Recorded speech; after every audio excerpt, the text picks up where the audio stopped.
We've set up an altar behind us, and these are the masters of self-realization that are described in this book, Autobiography of a Yogi, which if you haven't read, I encourage you to. It's interesting to me, this book is less known in New Zealand than anywhere in the world I've been. I think it just hasn't been published and distributed here.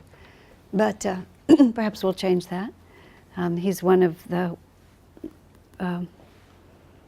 real contributors to the expansion of consciousness on the planet right now. And so it would be a nice addition to the culture of this country to have him more widely known. So this book is available over here. We imported them from India, so they're only $10. They're not very costly. And lots of other books I'll tell you about later. Okay. And the color picture here is the American man named Swami Kriyananda, who is the founder of our communities and was my personal teacher for many years. Let me just get, there we go. I realized I was blocking Swami. That's enough. He passed away in, I never know how to say it. He didn't pass away. He didn't actually die. He left the planet in April of 2013. But for 40 years prior to that, I had the opportunity to be in very close association with him. And much of what I say, I attribute either to Swamiji or to Yogananda or to others of the masters. I'm not making this up. This is wisdom that was passed on to me that I now feel is my own, but I didn't create it. We also film, and the reason we do that is because we post on the internet these classes, and they're downloaded for free by anybody who wants to see them. And in that way, the energy that we generate here keeps going. And that's been a very great benefit. So that's all that kind of news. Our subject today is perhaps one of the most poignant ones that we ever deal with, because all of us, every person on the planet, goes through this long, never-ending quest to find how to love and find how to be loved. And in many ways, you could really say that the entire and only purpose of incarnating as a human being is to learn how to do this. And it isn't just about, finding a soulmate and having a perfect marriage. It's not just about raising children or being dutiful to your parents or any of those things. All of those forms are given to us because they provide the context in which we get to practice qualities and capacities that are far more enduring than all of these forms. If you think about the form in which love takes, it all lasts in that situation the course of one lifetime. Because most of the ways we think about love, I'm someone's child, sister, mother, lover, whatever it might be, it's dependent on this body, isn't it? I've identified myself as a woman or a man, and I have a physical, biological relationship with certain people, and then all my love relationships follow from that as a rule. Of course, then we meet and add people to our world, and friendship is a different reality I'll speak of in a moment. But what we're acting out through all of these forms, the forms are actually incidental to it, because what we're all learning in ourselves is, who am I? What are my capacities for giving? What are my capacities for forgiving? How strong am I in the commitments that I make? How much can I discipline my emotions and my desires with the awareness of my responsibility to someone else? How self-sacrificing can I be? One of my friends, who was a serious meditator and student of spiritual life, he eventually had 2 sons, and he raised 4 children. He raised 2 of his wife's children from a previous marriage, and then the 2 sons of his own. He said, before my sons were born, he said, I used to think of myself as a pretty selfless guy. And he was generous in his spirit. He said, after my sons were born, I realized that it was possible to live and have no self at all, just none, that all of it completely had been absorbed by his children. And this was not a complaint on his part. It was something he had willingly taken on and did very nobly and actually grew enormously from it. But he didn't know what selfless love was until he had this helpless child waiting for him. Another friend of mine who was a serious meditator and had always heard vaguely about reincarnation. I mean, he believed in reincarnation deeply, and he knew that if you meditate deeply enough, you can, break the cycle of reincarnation. Most people, when their children are born, they become distracted from their meditation practice because of the demands of child raising. He said as soon as he saw his son and realized that if he wasn't really serious about his meditation, that was going to be him again. He said he never missed another meditation after that. He was so loyal because it was so vivid, just how many years of dependency and confusion and just organizing yourself is required before you even get to the point where he was standing right then. Well, there is this for almost all of us, this just compelling necessity to be involved with one another. We feel deeply incomplete otherwise. Men and women have a desire for a family, the desire for a mate, all these different realities. Very few people in the world are actually content alone. And many people who find themselves alone rationalize it. But if it were possible to shift, they would shift it. Now, we can either call this a cruel trick, an accident of fate, or we can see behind this a divine hand. And really what we're looking at is a divine hand. And we have to then ask ourselves, in order to know how to conduct our love relationships properly, we have to really understand what they're for. And most people live unconsidered lives. They just take things as they are and do it. I feel like having babies, I have babies. I feel like getting married, I get married. I am my mother's child and I'll take care of my mother. But there's not a thought to why am I doing this and where is it going. But for those of us who are wanting to understand a deeper reason, and I feel to have sufficient motivation to be able to really hold ourselves to what I would call the upward path. And it's upward because it's expansive for our consciousness. I'm not talking about social mores or anything like that. Is that we have to understand why were we born and what constitutes a successful life. Now, all of the great scriptures and all of the great masters have a very simple answer and very simple reasoning.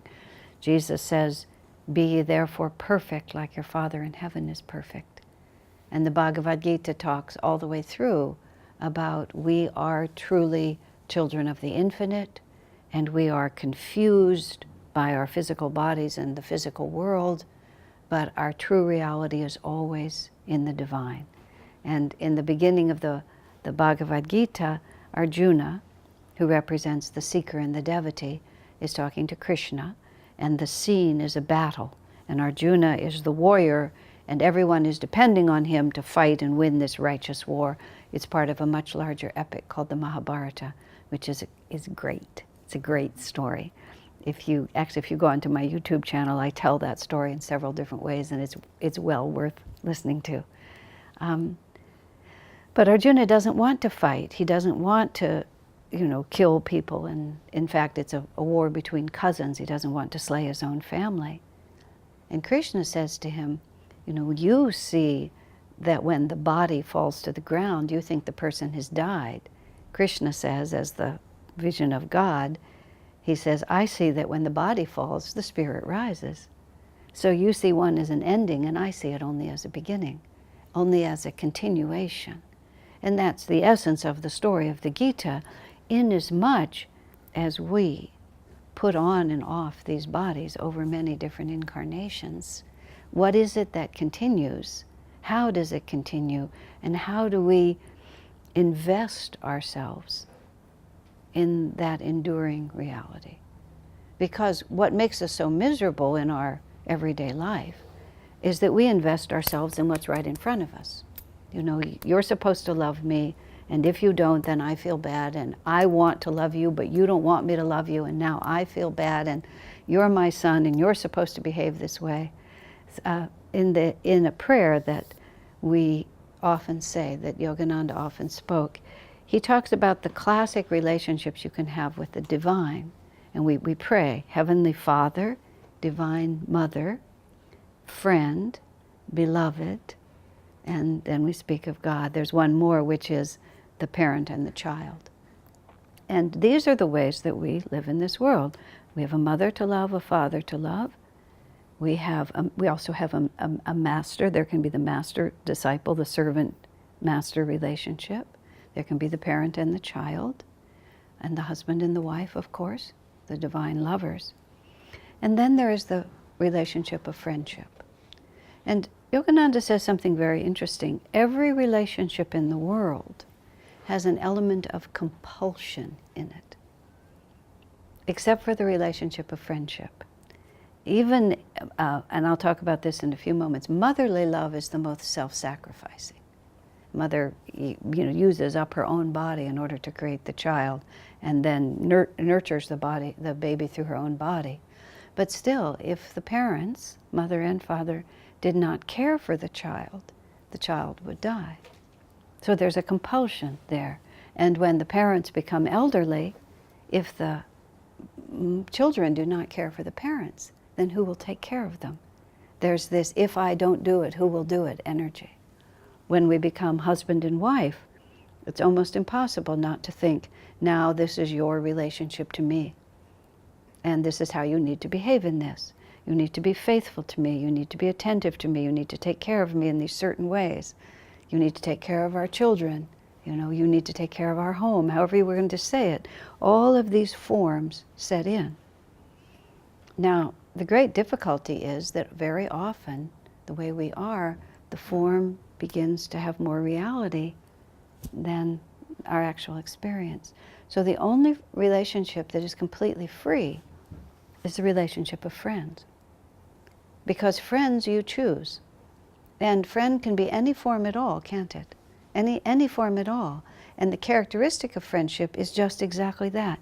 We're equals, and we freely choose to associate with each other, and we embrace one another and our interest and our well-being, not because we have to, but because this is really what I want to do. And for this reason, interestingly, both in a divine and in a human way, friendship is considered to be the highest form of love. Isn't that interesting? Because every day I'm going to do this. I'm not doing it because I'm afraid not to. I'm not doing it because I'm afraid of what society would think. I'm not doing it because you're going to be mad at me if I don't. None of that. It's because I genuinely care about you. Even in the Bible, there's this wonderful scene at the end between Jesus and his disciples. This is just before he knows he's going to be crucified and he's going to be leaving them. He says, "You call me master," Jesus says, "but I call you friend." He said, because a servant may take care of his master's business, but he never feels that his master's business is his own. But when a friend takes on what concerns you, he does it as an equal. And even in our relationship with the Guru, which is very interesting to think about, it ultimately has to be a relationship of equals. In other words, it has to be completely free, no coercion. And the most difficult art in human relationships is not to fall into the form and then feel that when somebody breaks the form, they have actually betrayed your relationship. And people do this all the time. And sometimes people break the form merely because they don't know what to do. Because the friendship has been lost. And so the only way they can get the attention sometimes of the person that they love is to just break the form entirely. And then we have another question to ask ourselves, which is, who do I love and why do I love them? Is this just habit? Is this coercion? Is this you owe me? Is this you have no right to be other than I think you're supposed to be, and when you break that, then it's all over between us? And so we come to another understanding of love, which is very important, which is, I'll call it mother love. I'm not in this way denigrating men in any respect. But the highest form of love also is always mother love. And here's a very important way to understand you know, how we should behave and what we should do. I had a woman come to me, and she was having a great deal of difficulty with her husband, and they came to me separately. I mean, they came together, and then I spoke to them separately. The woman had 2 sons, and she was a very good mother. She was a very good mother and a terrible wife.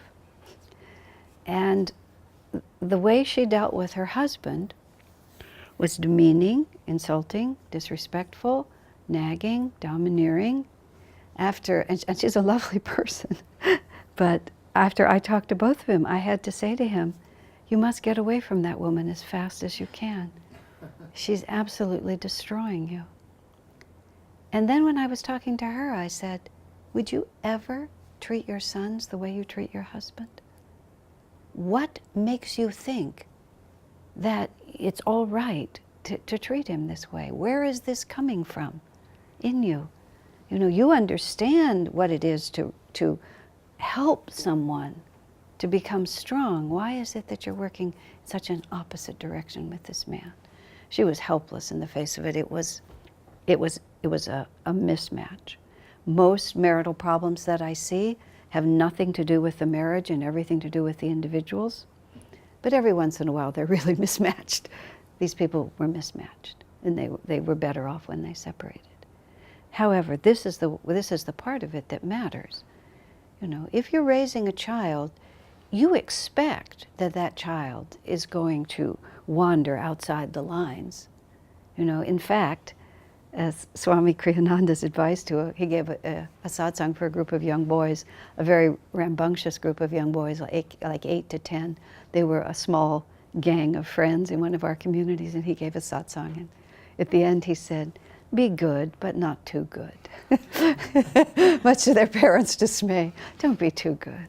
You know, children should not be too good. Children should always be trying something. They should always see some adventure out there and go toward it. They should always imagine something that their parents haven't yet thought to forbid and then go out there and try it.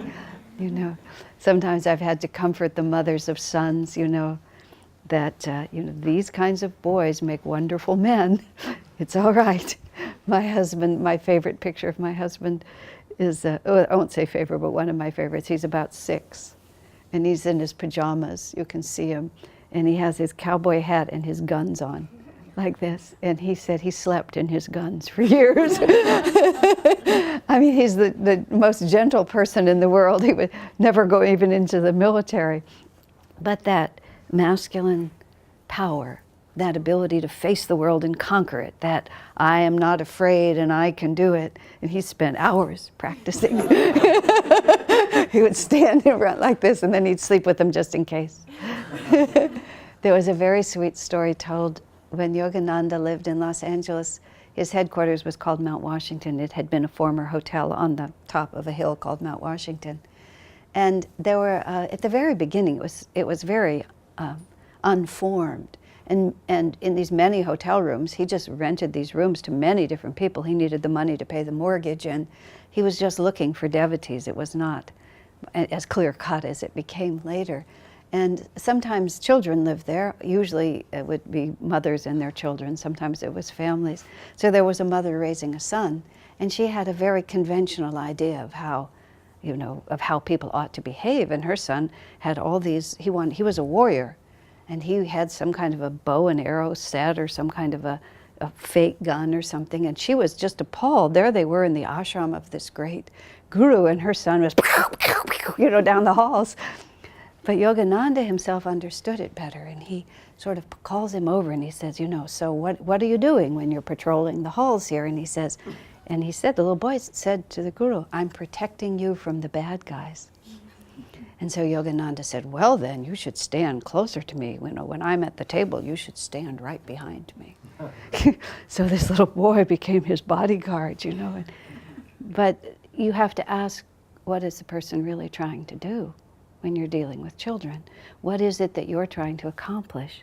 I remember a woman told me she was pregnant with her second child, and her son was just 3 or 4, and she was very concerned about sibling rivalry, because he'd been the favored one, and now there would be 2. So the little boy said to her, when the baby's born, can I eat him? And the mother inside just sort of panics. Oh no, it's already beginning. The child isn't even born. But she had the presence of mind. Instead of reacting, she said, why would you want to eat the baby, dear? He said, so that he can come out of my tummy too, just like yours.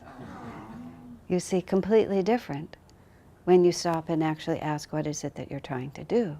Now, an ideal mother works with her children in that way.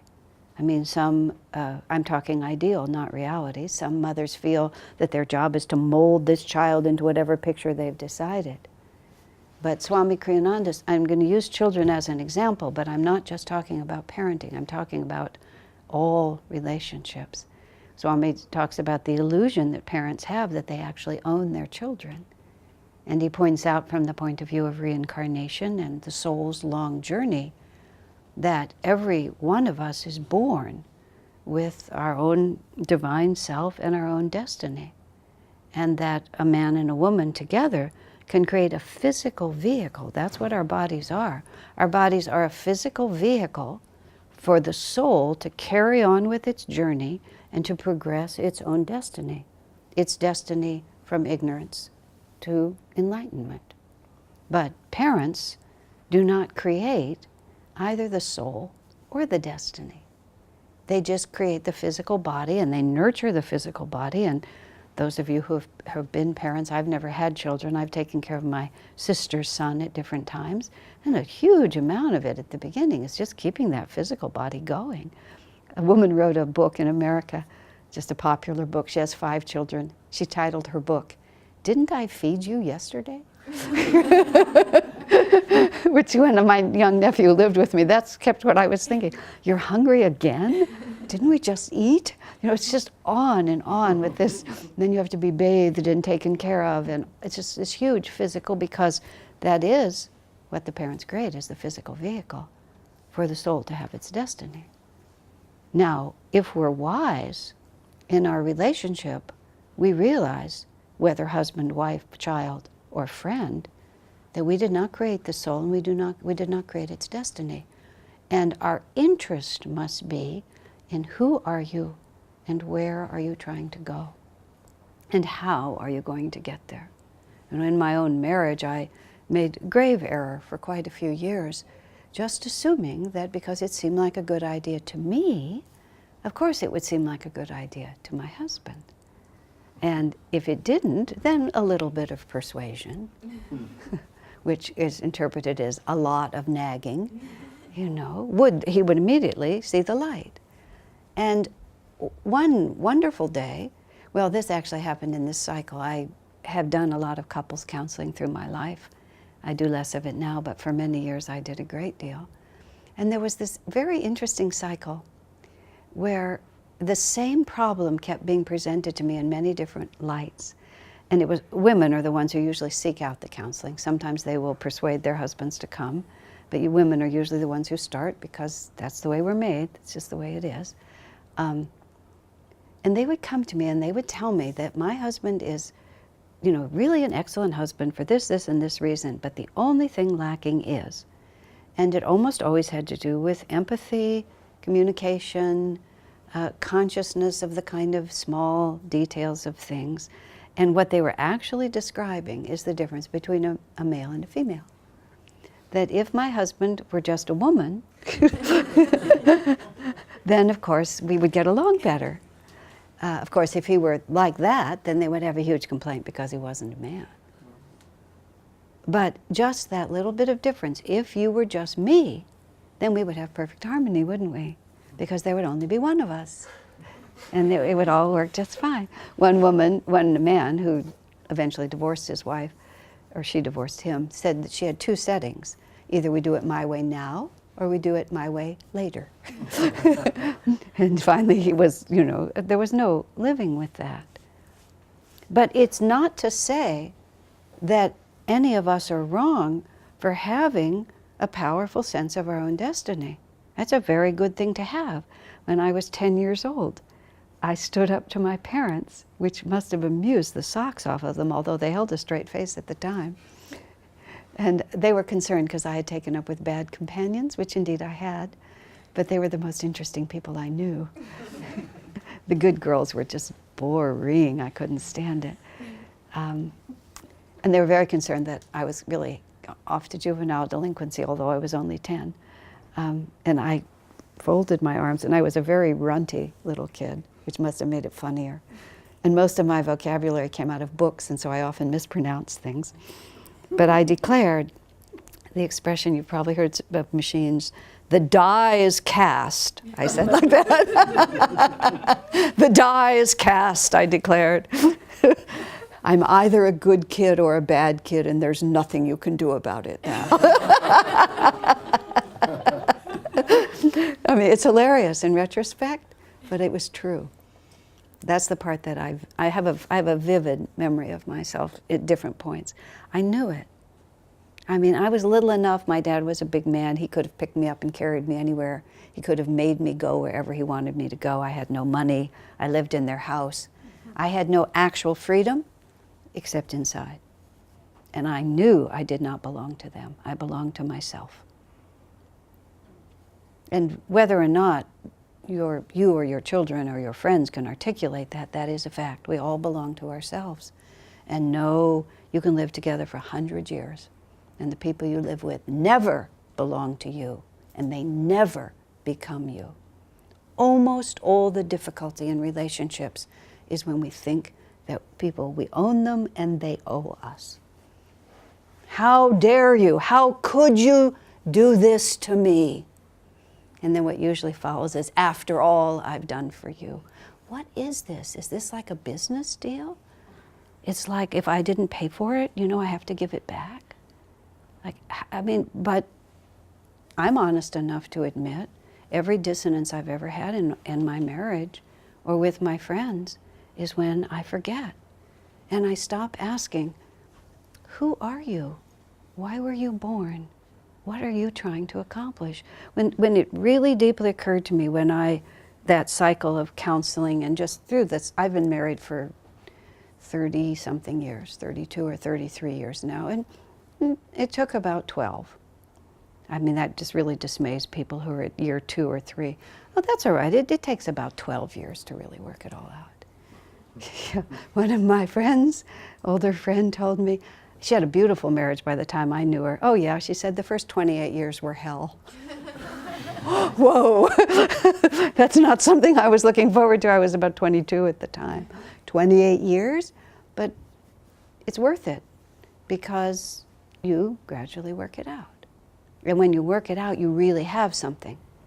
Because what you have, if you work it out correctly, and marriage is only one form, is you have self-mastery and you have the capacity to be what you were born to be. But I remember at one point, just, you know, very, very consciously, just looking at my husband. And of course, you start with the fact that he has a male body. So that's a clue, you know, that he's not the same as me. There's a clue, right? You know, but that sounds so dumb, but we just forget that. As someone said to me, if you live with someone, they become an extension of your own mind.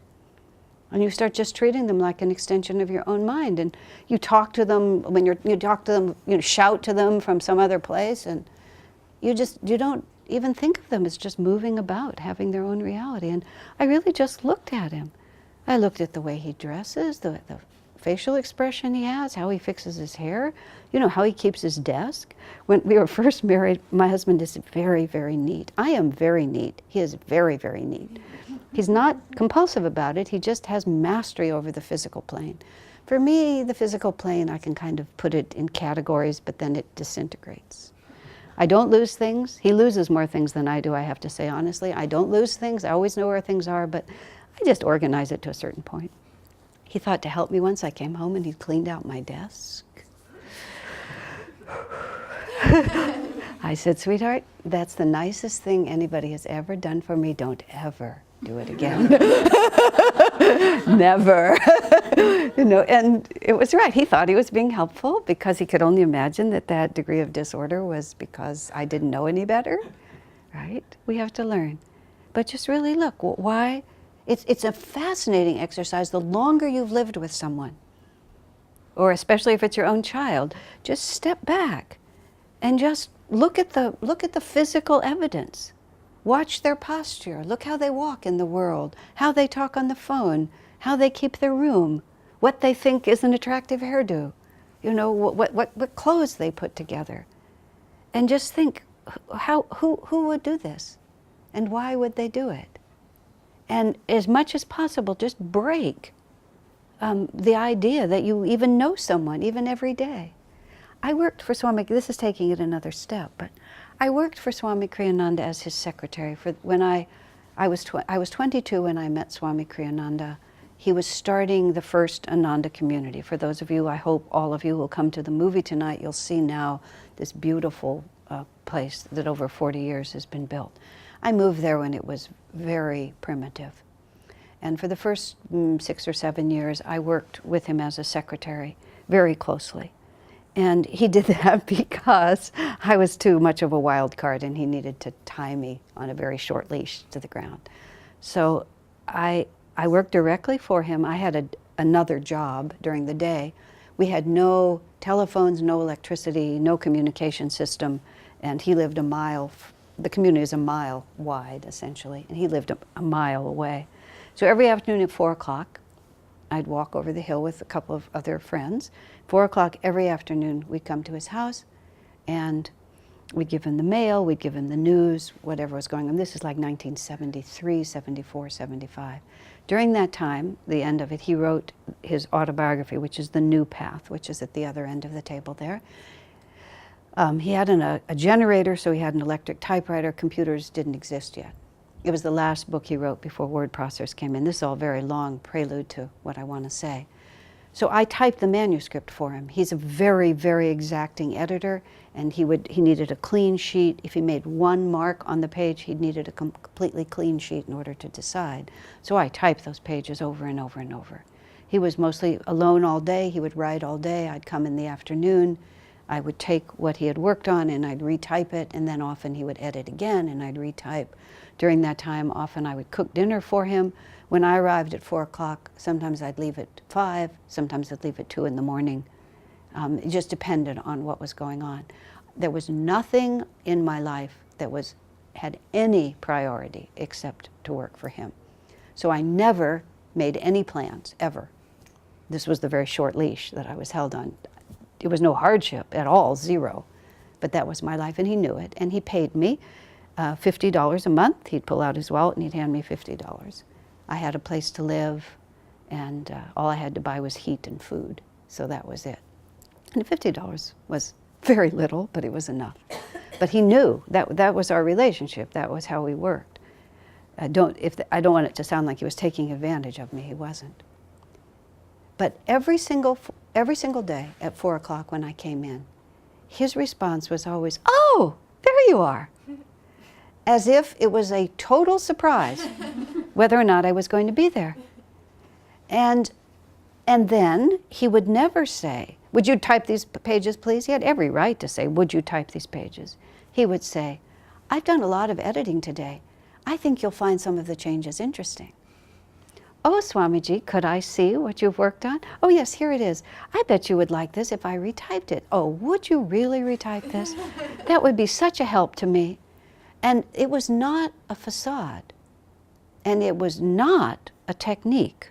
"Oh, I'll get more out of her if I treat her like this." None of it. And because I have had to write about Swami Kriyananda, there's one book over there and I'm working on a second, he has allowed me often to ask him. He allowed me to verify my intuition, is the way I want to put it. The book that's published there, Swami Kriyananda, as we have known him, he read the whole manuscript and we went over every incident because I had interpreted an enormous amount. And he corrected one thing, only one thing. And it was very interesting because I was sure I was right. And he was sure I was wrong. And it lasted all night. And in the middle of the night, I realized what was wrong. I had described that he had specifically asked God for a certain solution to a problem. And he insisted to me that he had not. And then in the night I realized, of course he didn't, because he never told God how to solve a problem. He just said, the problem needs to be solved. That's why he was certain that I was wrong. The issue was an interesting one, actually. He looked very youthful, and he said because he looked so youthful, people didn't take him as seriously as they should. So he prayed, he said, you know, I need to not, my youth is working against me. That's how he prayed. And his hair began to turn gray. And I said he prayed for his hair to turn gray. He said he never would have done that. And that was the only mistake. But having said that, I discussed this with him, and I said, Swamiji, I felt like whenever I left your life, you know, whenever I walked out of the door, and I wasn't alone with him, there was others of us who were also doing it, I don't want to misrepresent it. I feel like whenever we left, it was like, that was it. It was like you completely released us, regardless of the fact that I literally worked for you. What to speak of being a friend, you just released us. Like you didn't own us. And whenever we came back, it was by our complete free will. I mean, now that's friendship. That's a complete friendship, isn't it? But of course, how do you feel in such a situation? And every day is a new day. You're just looking at the person, and it's not like you doubt their commitment or you're not committed to them. But the context of the commitment is that we're all equal and we're all coming together because it gives us joy to do so. You see? And this was my spiritual teacher. I mean, if anybody had a right to make demands upon me, he was certainly the one, and he also knew that. But this was how he wanted to exercise it, with a complete participation and free will commitment. Now, that's friendship. You know, my whole idea of how to relate to people has been because of this example. Anything less than that, to me, I've always seen, is fraught with danger. I mean, because how much do we enjoy when people just take us for granted and assume they know who we are and feel that we're predictable and that the only dimensions of our personality are the ones they're interested in seeing. And if they're not interested in something that we're not interested in, well, obviously it's not very important. And gradually, what happens? You just kind of get smaller and smaller. And what is a true friend? A true friend is someone who takes you completely. Last night I was speaking about a particular friend of mine who just has that quality, that remarkable quality, and sees me clearly, perhaps more clearly than anyone I know. And she's the most gentle, sort of sees everybody's reality person that I know. And I have been extremely sharp-tongued in my years. And as I mentioned last night, sometimes I would say things and she would just, I mean, it was like horror to her. But always she would just still be interested in why would I think that was a good idea? And, you know, that's the most interesting way to approach someone. You know, explain to me why that's a good idea. I had a friend, woman friend, whose son was in college, and he accidentally left his diary open in his room when he was visiting her, and she couldn't resist. And she read his diary, and his diary was about the realization that he was gay, and that that's the life he'd been living at college, and now he was home, and he hoped to be able to talk to his mother. His mother had not the slightest idea that this was coming. The only son, the only child, the only son, single mother, only son, you know, she had a whole picture of, you know, the wife, the grandchildren, the whole thing. It was all just right in front of her, and she was just waiting for it to happen. All of a sudden, her son is gay. It's going to be a whole different story. So she panics because, of course, she can't just say, oh, look, I read your diary. You know, that's not a good beginning. And she just doesn't know what to do because he's going to come and talk to her. This she says he is. And she's as frightened of it as he is. So she starts talking to me. And she says, I just don't know what to say. I don't know anything about this. I said, well, that's a very interesting beginning. You know, your son is now manifesting the fact that you don't own him. And he's bringing into your life something you know absolutely nothing about. So why don't we forget that you're his mother and he's your son? And why don't you just be in an extremely interesting relationship about something about which you know nothing? I said, if he was sitting next to you on an airplane and said, you're about the same age as my mother, you know, here's a problem I have, then you would respond entirely differently, wouldn't you? because you would not think that you owned this young man or that he owed you.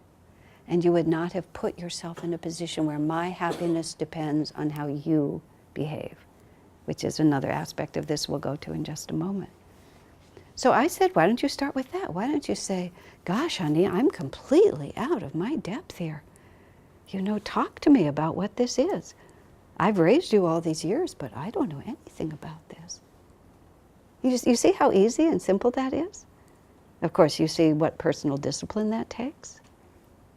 You see what inner strength you must have developed before you get to that point.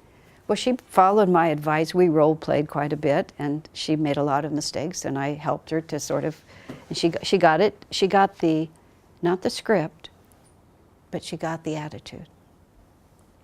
Rest in the heart, recognize that he's a separate person than you, and be extremely interested in his reality. See, so much of the time in our friendships, we're not really interested in other people's reality. We're interested in changing their reality so that it's more comfortable for us. And we're interested in persuading them that if they were just a little different, like if my husband was just a little bit more like a woman, then our marriage would be perfect. I remember when I was on that jag with David, my husband, I was pushing him in one way or another, and what I was trying to push him, he's a very androgynous man, in fact, when we first started sharing a closet, all my clothes were sort of brown and dull, and all his were purple and pink, and it was just like he was the male bird. It's how it looked like in the closet. I had never had any interest in that. Finally, he said to me, I loved this, "Can we throw away all your clothes?" "Sure, if you'll buy me new ones." So we threw them all away, and we started over with a better look. He was the male bird. He's very androgynous. His sense of beauty and of home is way transcends mine. But in other ways, he's exceedingly male. And I was wanting him, you know, see, women are like this. Women are very touchy-feely, and they're on the whole journey, and they're the whole time they're enjoying, you know, everything about the journey like this. Women are the moon, and we wax, and then we wane, and we wax, and then we wane. And every 30 days, we do the whole cycle, and every piece of the cycle is a big experience for us, right? And men are the sun, and the sun rises and sets, rises and sets. And in very gradually it'll shift, very gradually. But the sun's always just there, rises in the east, sets in the west, you know, just so steady. And that's what makes males males, is that their view is over there, and they're not really interested in all of this. It's a distraction. This is what male energy is. I'm not talking men and women, but this is male energy. I set my goal and I do it. And I don't really care if there's a lot of struggles along the way. That's not the point. And male energy is exceedingly important, whether you're in a male or a female body. You can never make anything happen if you don't put your eye on the goal and just go to it. And women add the dimension, the female adds the dimension of, oh, look, I'm walking all over all these people on my way to the goal. Maybe I should pay attention to some of their feelings. You know, and some of those people I'm walking on are my wife and my children. Maybe I should pay attention. So the balance is required. But I remember trying to persuade David to be more like me, be more like a woman. And he said, I don't even find that attractive. He said, I wasn't born to do that. Oh my gosh, you are. That's right. You're in a male body. What a surprise. Why haven't I noticed? Right? Who are you? What are you? And so then I become very interested. Well, what would it feel like to not only not be like that, but not even find it attractive? Because the karma is different.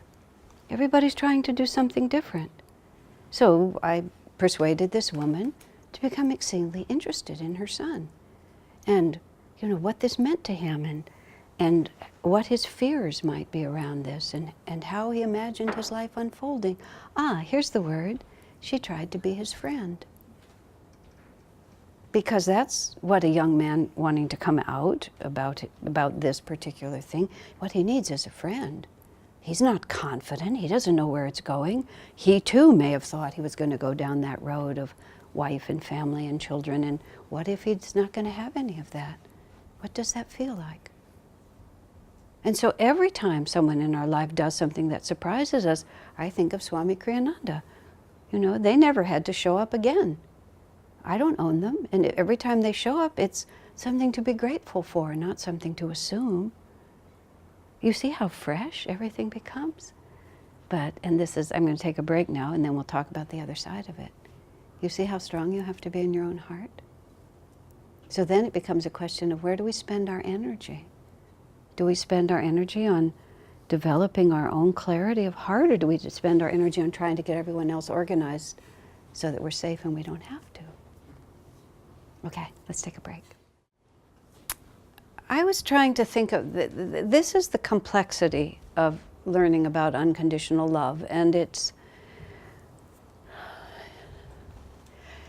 to be able to respond according to what is our own next step, and not trying to affirm a perfection that we don't have, but also not refusing to participate in the call to become bigger than we already are. I mean, I think those were a lot of words, so I'm going to try to put it like this. There is a system of personal development that is superficially described as the caste system. And this is sort of an interesting thing to introduce here, but I don't mean caste in any way that we think of it in association with the Indian culture, because what we see now is an actual corruption of something that started out true. The original idea of the caste system is this, that we progress through a few natural stages of spiritual awakening. And whatever stage we're at of spiritual awakening, there are certain characteristics to that stage, and we need to progress through them in order to reach the next stage. And one of the best ways of understanding people around us and even understanding ourselves is through these stages of development. Over millennia, what started out as a way of helping everyone to gradually advance became solidified into a social system that was used to keep everybody suppressed. Because there is truth, and it's just self-evident if you look around, people are different, aren't they? And some people, if we believe that it's possible to be more enlightened, if we believe in self-realized masters and the possibility of self-realization, that must mean that people are somewhere on that spectrum. And people can be very engaged in spiritual effort, but still have many different dimensions within them. This is another aspect just for understanding people and ourselves that we really need to keep in mind. We'd like to think of ourselves as this one neat entity. You know, I am Asha, this is Alan, this is Dambara, and this is exactly what I am, and I fit within essentially the width of my body. And we tend to think that we're very consistent in the way that we behave. But the fact of the matter is we're not. We tend to think of ourselves, as I say it, like one long distance runner covering the course. But in fact, within ourselves, we have sufficient conflicting citizens and mental personalities that we're like a whole soccer team of good players and bad players and rebellious players and star players and lazy players and injured players. And at any moment in the game, one or another of those players may have the ball and be running with it. And sometimes I've joked about it, you can marry someone during a good decade and then you get the next decade and you discover that there's a whole other dimension to that person's nature and personality that you never knew was there because of the astrology, because of the circumstances, because of the karma, whatever it might be. And so one of the things that really helps us to understand each other and ourselves is to realize that lots of different things are possible. And whole new sides of ourselves can either die or come to fruition, and we can't be so shocked about it. But part of what I was going to say is we also exist simultaneously on all these different levels of development.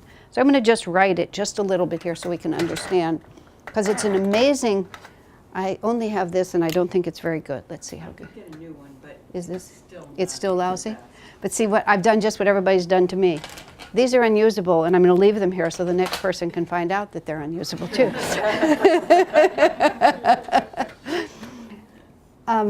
That's not bad. There's 4 essential castes, and I'm going to just put the Sanskrit words up here, but it doesn't matter. It's Sudra, Vaishya, Kshatriya, and Brahmin. And this is a whole long conversation. I'm going to truncate it enormously. Okay, the Shudra has just one question, like the purpose of the Shudra is to, let me think exactly how to say this. It's just completely self-concerned. Oh no, that's not even the right way to say it. I'm just a second. I haven't quite got the word right. Let me see if I can remember what it is. I'm motivated. And the object of the Shudra is just to avoid putting out energy. And we all have that in our own nature, don't we, at different times? It's just like the single thing we want to do is to avoid putting out energy. Whenever I'm faced with housework, I become a total Shudra. I loathe housework. Before I got married, I said to David, I don't clean bathrooms, I've never washed a window, and I intend never to vacuum, never. I cannot imagine a time when I would have nothing better to do than vacuum. It's just the way it is. I will work, I will earn money, I will hire someone, I will never do it myself. And I've been really loyal to that promise, really loyal. That actually brings me to, I'll tell that story now because it's important. He's very energetic and very good on the physical plane, and he said, okay, I'll do the housework. He relaxes actively. You know, sometimes he relaxes by being active. I relax by doing nothing. I open a book and I just don't move for a really long time. So he actually took care of our house for a long time, and after a number of years, we were living in a small house then. After a number of years, very appropriately, at just the right moment, with exactly the right attitude and tone, he asked me if I would sometimes wash out the bathtub. I've had LASIK surgery on my eyes, so now I have 20/20 without glasses, but then I was very nearsighted. I never wore my glasses in the bathtub. I didn't even know the bathtub wasn't clean. I'd never seen it, so I put on my glasses and went and looked at it and saw, yes, in fact, it could use some work. But I had to admit, honestly, that just because I loved him, I still wasn't going to do the bathtub. I just wasn't going to do it because I was just too much of a Shudra. I was too unmotivated to do it. And we found another solution. We hired a housekeeper, and that's been the solution ever since, especially since we moved into a bigger house. But the Shudra is unmotivated, and the only thing that will motivate the Shudra is fear of punishment. And the Shudra is indifferent to the needs of others. And if you have a friend, a child, or a husband, or a wife who has a Shudra attitude and they are unmotivated and the only thing that motivates them is fear of punishment, you have to just take that into account. And you can't expect them to behave like a Vaishya just because you're a Vaishya. Now, a Vaishya is self-interested. The motto of the Vaishya is, and the last thing is the way the Shudra tries to avoid pain is by dulling his awareness. And this is where Shudra, a lot of us become Shudras.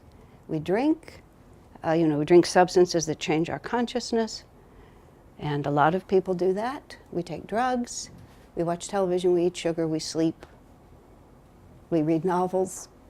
That was mine, too many novels. I suffered, my husband said, from TMN, too many novels. That was my way. I dull my awareness. Okay, and that's what the Shudra does. And the Vaishya is self-interested. If there's something in it for me, I'll do it. Okay, Vaishya means, this is the merchant consciousness. This is the peasant consciousness, just physical, and if you want him to work, you have to hit him with a stick. And I don't mean that literally, but you understand. The Vaishya consciousness is the merchant consciousness. What's in it for me?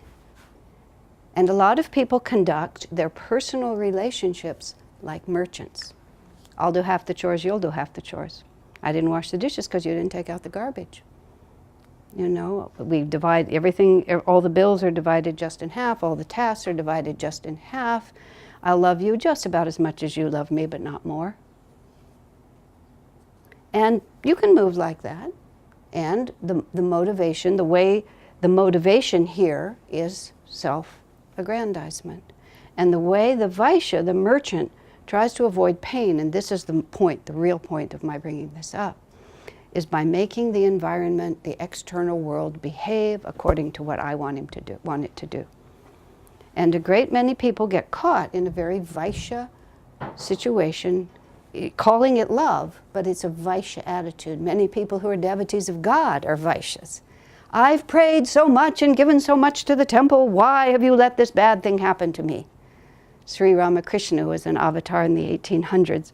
This man came and talked about all the money he'd given and all the good work he's done. And Ramakrishna said, my, how did God manage to run the world before you came on the scene? You know, we just have this attitude that we're making it happen and that the world owes us. And when we conduct our personal love relationships in a Vaishya manner, we're always measuring. And always in the back of our mind is that I've given so much and that you have to give to me. And when somebody hits a bad patch of karma, which unfortunately happens to people, you get them in a good decade and then something very difficult comes up. Somebody's revealed to be addicted to something, or has a moral transgression, or their business goes bankrupt, or whatever it might be. And all of a sudden, if you're in a trading relationship and they can't hold up their side of the bargain, that's it. Because the way I avoid pain, if I'm a Vaishya, is I make the world behave in a certain way. My children have to behave like this, my spouse has to behave like this, my boss and my business, my this. And if you have a lot of energy, and this is what people do, they make the world behave with a lot of power. But the problem is that this is only the second of the possible levels of enlightenment. And the difficulty is that even though by your willpower you can make the world behave to a certain extent, sooner or later, earthquake, flood, famine, or your child turning 21 is just going to change it. And that cute little thing who was always doing what you wanted to do just suddenly displays a will of his own. He becomes gay, he moves to Madagascar, and you never see him again. Because you were so busy controlling him, you didn't notice who he was. Interestingly, a lot of political activism comes out of the Vaishya level. I'm frightened for the planet, I'm frightened for the wars, I'm frightened for this. It's all based on, if I'm afraid and I'm suffering, you have to be different. With my husband, my attachment in life has been, I'm going to try to put it in the past tense, I'm not unusual in this, but I like to get my way. And I like to get my way, I'm especially attached to my ideas. The way I think things ought to be done, the way I think something ought to be understood. I'm not attached so much to my house or, stuff. But if I think something is the right point of view, I really want the world to do it. And David and I have no children, and we've had a working partnership, and so we've built a community together. And so there have been lots of times when I thought it should be done a certain way, and he didn't always agree, because as he said accurately, I'm not right as often as I think I am. But the interesting fact of that was what would threaten me enormously was when he wouldn't listen to a decision that I thought needed to be made. And it would just panic me. This was where my Vaishya energy would really come in. If I couldn't make the world conform to, we have to do it this way, and I would hear my voice. I first began to get mastery over it because consciousness is reflected in the sound of the voice. And I would start talking faster and faster, and the pitch of my voice would get higher and higher. And I would flip into what I called the panic survival response. That if the world does not conform to what I think it should conform to, I just would go into a panic and think my life was threatened. Because at the Vaishya level, it's all about making the world conform to you. And now think about it, if anybody's betrayed you or disappointed you, and all of a sudden you find that my suffering depends on the form the world holds. This is a very dangerous position to be in. Because who can promise you? Who can promise you they won't get cancer and die? Who can promise that the soul that you've given birth to is going to fit into your family and not be a lemon? As Swami said once, sometimes you just get a lemon. You have to just look into it. I read a joke the other day, every family has an odd relative, and if you don't know who it is, it's probably you. Which, you know, it's just the way it is. Now, above the Vaishya level is the Kshatriya level. And the Kshatriya is dedicated, well, the word is dharma, but what we really mean is that the Vaishya is dedicated to principle, to doing what is right. Now, oftentimes, if you're a Kshatriya person, you'll try to influence a Vaishya person by appealing to principle. This is the right thing, you ought to do it. The Vaishya doesn't care whether it's the right thing or not. He wants to know if he can make money off of it. You know, idealistic Kshatriyas will tell people who are making a lot of money off of petrochemicals that it's not right to make petrochemicals. And they'll say, well, if I don't make them, someone else will make them. You know, like, what does it matter to me? Because they're not motivated by principle. They're motivated by what's in it for themselves.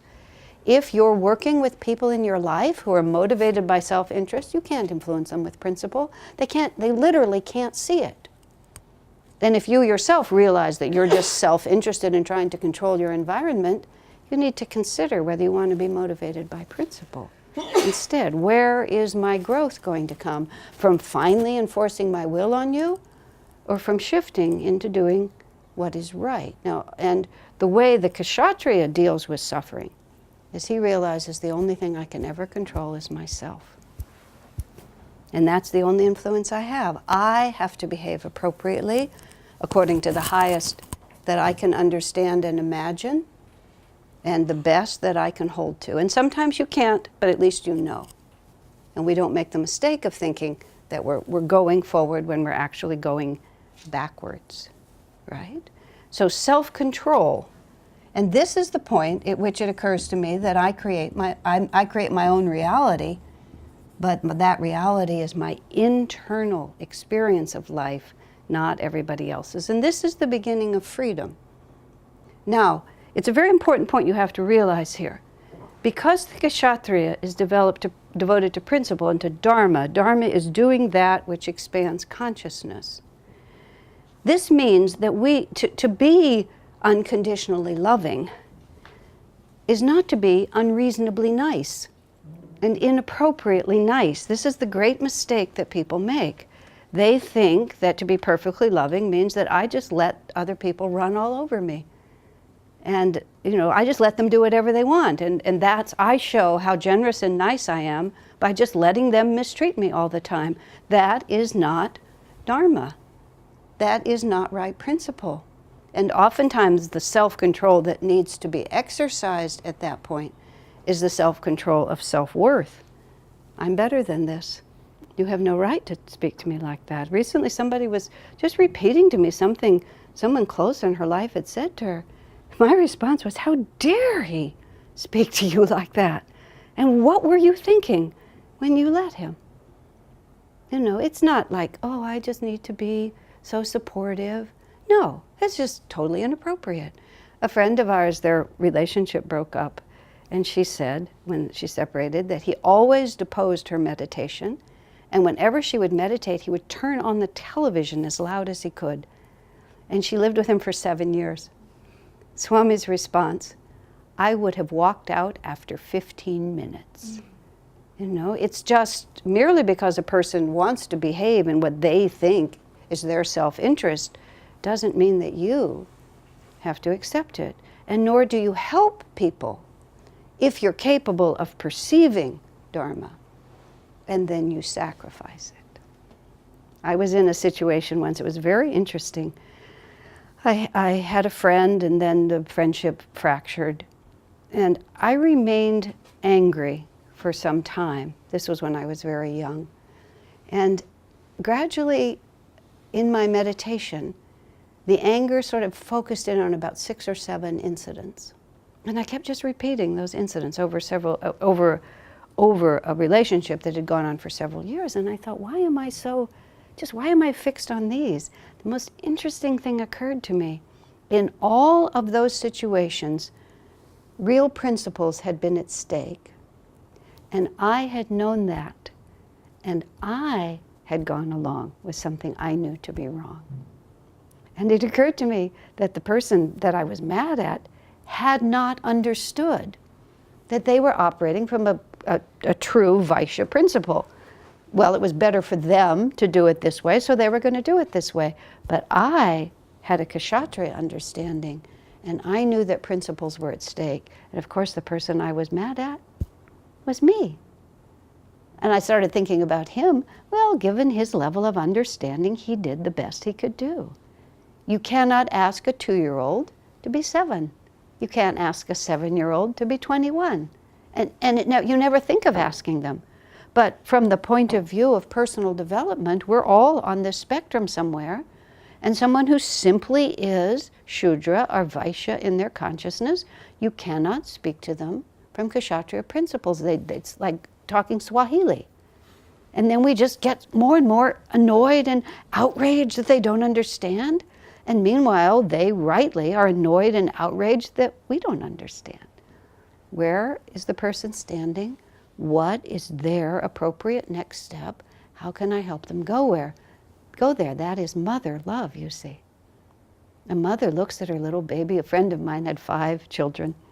The 5th baby, the child had learned to poo in the potty, which is always a big milestone for children. And so the poo-filled potty was brought into the dining room, and all the other children got to cheer, "Look what the baby has done." And the father looked at the mother and said, "Are we at this stage again?"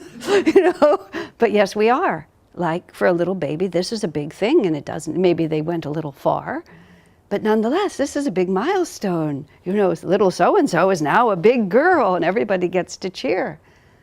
And of course, it would be ridiculous for an adult to behave like that. But we don't understand that we're all children, really, until we're fully realized masters. And this is part of, what is it that motivates you?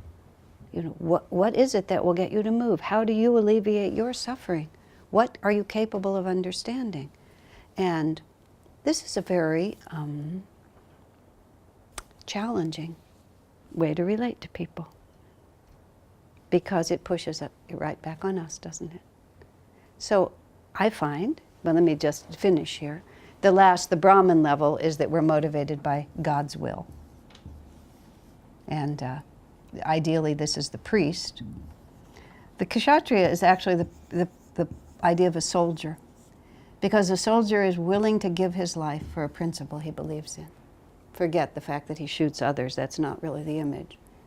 But the soldier sacrifices his comfort, even his own life, if he believes that the principle should be upheld.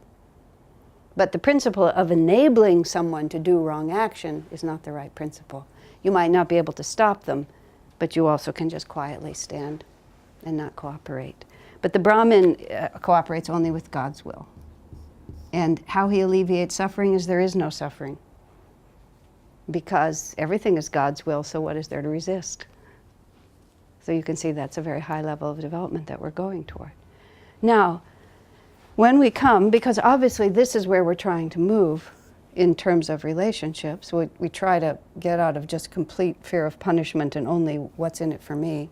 If you find yourself with such a person and you feel yourself to be here, you're in a tough spot. And you might as well just come to peace with it. And the way we find this peace is this word, self-control. And what that brings us down to is you can't really be unconditionally loving unless you are also developing yourself. You have to be seriously engaged in personal self-development. There's no shortcut. And so many people on this planet, just imagine, I'm just going to find the right person and they're going to make me feel better, and then that's just going to be the end of the story, isn't it? Just the beginning, the middle, and the end. I mean, I watched myself at a certain point in my own marriage where I just realized that I had fallen into the Vaishya state of mind, which is just that whether David did or didn't do certain things, my happiness had become dependent on whether he did and didn't do those things. And I started playing a game with myself that has actually worked really well. I'm very fortunate in my relationship. He's a wonderful man and it's a very good match. But there's still things that, if he were just more like me, it would be easier. Has to be said, that's the facts. But when those things would come up, I would ask myself the question, would I rather live the rest of my life with him and those characteristics? Or is this reason enough for me to walk out the door right now? Does Dharma demand one way or another that this is the end and I have to go my own way? And so I would say, is this the phrase I used was, is this a marriage buster? Is this enough to bust up the marriage? What's so amazing is how we so easily lose track. And something that is really quite temporary suddenly just assumes tremendous proportions. So many people tell you after their marriages break up that when they look at it back, they have no idea why. It's just that something seems so important to them all of a sudden. So I sort of developed the idea that if this isn't worth breaking up the relationship over, then it's not worth even letting it ripple the waters. If this is simply who I have, there's a tradition of the 7-year itch, they call it, the point at which the marriages get restless. I call it the thunk point. There's when you're first in a romantic relationship now, especially, even this is true of children, because there's a certain falling in love with your children for a while, and then you realize that all you're doing is feeding them and taking them to school day after day. And there's a certain thunk point where you're just sitting there at the breakfast table, so to speak, and all of the illusions are gone, and the whole thing just hits the ground with a thunk. And you realize that this is really what you've got. And you've seen it all, and this is what you have. And many people at that point find a reason to go somewhere else. And what they do is they just start over a whole new set of illusions until it finally settles down and you hit that thunk. But when you hit that thunk is when you really have to decide, does my happiness come from having the world just as I want it, or am I going to take responsibility for my own well-being? And is that an easy decision? No. Is that easy to carry out? No. Is there any future in not doing it? No. Really. Just in the final analysis, it's that I make myself happy or I don't. And if I can make myself happy, and this is where the masters and meditation and devotion and prayer and yoga and everything that you do, if you're just sitting there doing nothing to make yourself happy, surprise, surprise, you're unhappy. Or if you've been doing the same old things in the same old way for a really long time, and then suddenly it begins to drain out on you. Surprise, surprise. I have a theory about life. This is just totally Asha. I'd like to make sure that you realize that Yogananda never said this. This is called the drop kick theory of human happiness. This is like, I'm no sportsman at all, but I've seen them in soccer. They drop the ball and then they give it a big kick like that. They drop it onto their foot and it sails through the air, and sometimes it hits the ground, sometimes it bounces, then it rolls. There's this huge momentum. But, I suppose American football is more like it, because American football, sometimes for reasons I don't really understand, they all hover around until the thing comes to a stop like this, and nobody touches it till it stops. So you get to watch it run its whole thing, and then it stops like this. You can see how much I know about these things. Okay. But I myself went through a certain experience in my life, which was very notable. I had a certain ebullience from the time I was born. I'm enthusiastic and positive by nature. I have good karma, I'll just call it that. And I was just sort of effortlessly happy for many, many, many years of my life. I had ups and downs, everybody does, but my center of gravity was pretty high. And then our whole community went through a very challenging time for about a dozen years. We were being persecuted, we had some litigation we had to go through. It was really not a lot of fun. It went on for more than a decade. And it wasn't unbroken misery, but it was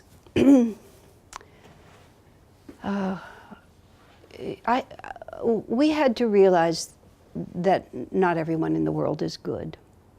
I would actually go farther and say I had to realize that there is such a thing as evil in the world.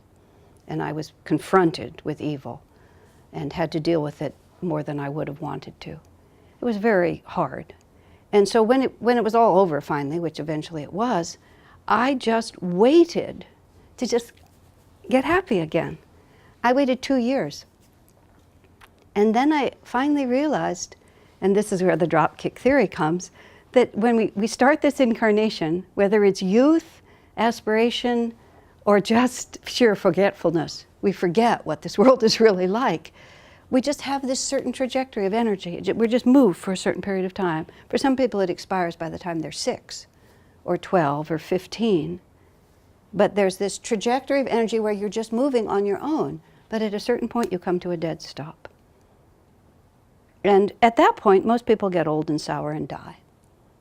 And you look all around and you see people just getting old and sour and dying. Some of them are 80, some of them are 25. They're finished. They're not going to put out any more energy, and all the momentum is gone, and they're just sitting there. They're just waiting for someone to disappoint them, which they do, and then they say, I told you so. And then they go on with that. But there's a certain point at which you come to a dead stop and you have to make a decision about which way your life is going to go. And it doesn't matter about circumstances, doesn't matter who's done what to whom, doesn't matter how betrayed you've been, doesn't make any difference. You have to make a decision. I just woke up one morning and said, I want to be happy. And I had to start working at it. And it was an unknown effort to me. Happiness to me had just been automatic. I had to start working at it. I had to start looking every day at what was good. Every day. And every time, my wonderful husband, stepped a quarter inch off of the line that I had drawn for him, I had to think about all the fabulous things that he brings into my life, and I'd much rather have them than not. Had to look at my, no longer automatically youthful and beautiful self and just say, this is just great. Look at all these character lines we're building. And, I'll just say to the women in the room, I used to have rather long, this kind of hair. And at a certain point in my life, I thought the hairdresser wasn't any good. I changed hairdressers every couple of months for about 5 years until one of the hairdressers said to me, this were her words exactly, honey, everything gets old. Just like that. It's gone. It's never going to come back again anymore. How much of our lives do we spend just wishing it would come back again, whatever it was? I remember asking my mother once, who I think she had a fulfilled life, but what was your happiest time, Mother? Oh, when you children were small. My mother-in-law, the picture she kept of her 3 children was when they were about 8 years old, because that's when she owned them. How much are we going to live like that? Are we going to just live till our grandchildren come? Or are we going to just decide right now, I'm going to be happy? If you want love in your life, believe me, you have to be in the vibration of it. If you're vibrating with anything other than compassion and charity and kindness, it can't reach you. It can't reach you. I've had to talk to people. That book, Ask Asha, is actually a fairly serious book of real questions people have asked me over the years. I put that book together thinking it was lightweight, but it actually didn't turn out that way. And one of the questions this woman wrote to me, I'm in love with this man and he is not in love with me. And what she wanted me to give her was the affirmation that would cause him to fall in love with her. I mean, the witch's potion, I think, is what she was asking for. I couldn't do that. And I had to write to her very strongly, what if? But then I asked her from a different angle, what do you think would happen if he became your partner? Make a list of all the things that you think would happen, and how many of those things are actually dependent on him. And some of them are, of course, if you wanted to have a home and a family, and you wanted him to be the father of your children, and he's not going to be, that one's off the list. But many of them are, we would go here, we would do that, we would have these friends, I would entertain like this. Everything on the list that doesn't depend on him, start doing it.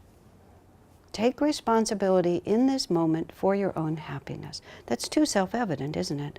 But an unhappy person is not a very lovable person, are they? And if you're unhappy because you're not being treated right, well, the chances of you being treated right are pretty small.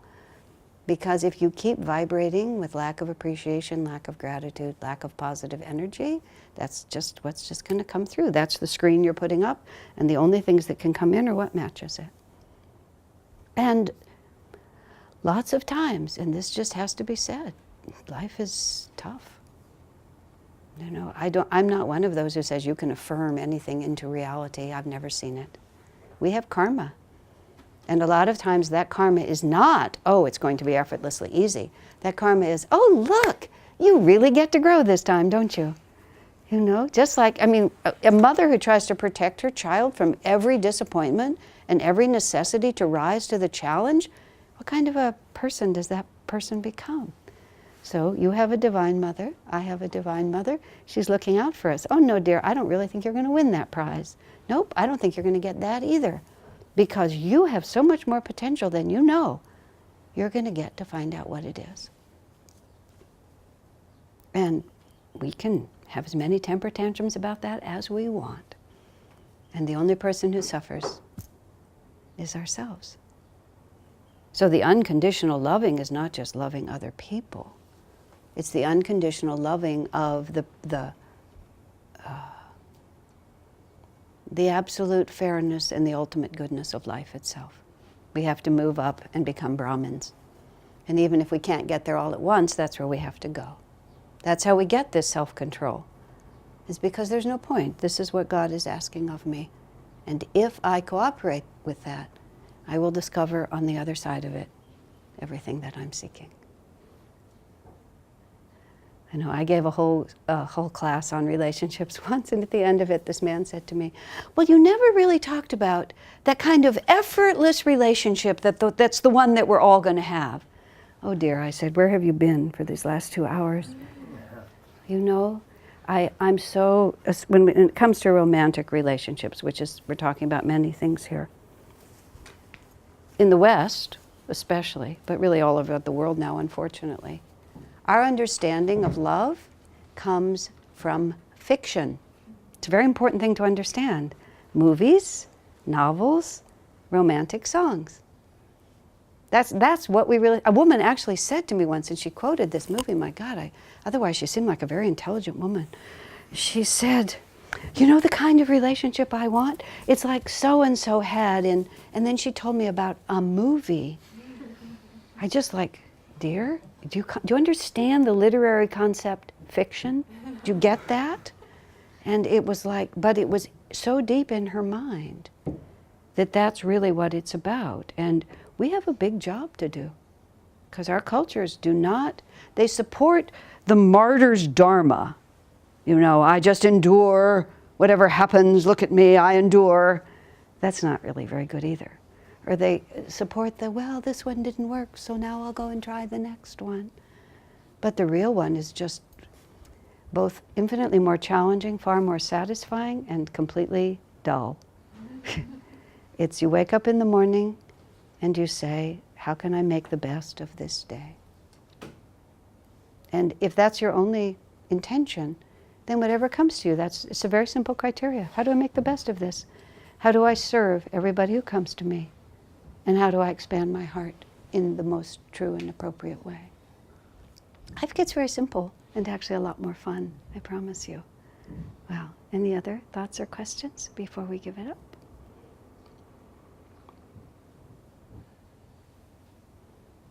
All right. There's many serious books over here, really serious books. But here's a real fun book. Happens to have my name as the author, but that's incidental. It's a collection of people's experiences. It's called Loved and Protected, Stories of Miracles and Answered Prayers. I offer this because I actually think it's very relevant to what we're talking about today.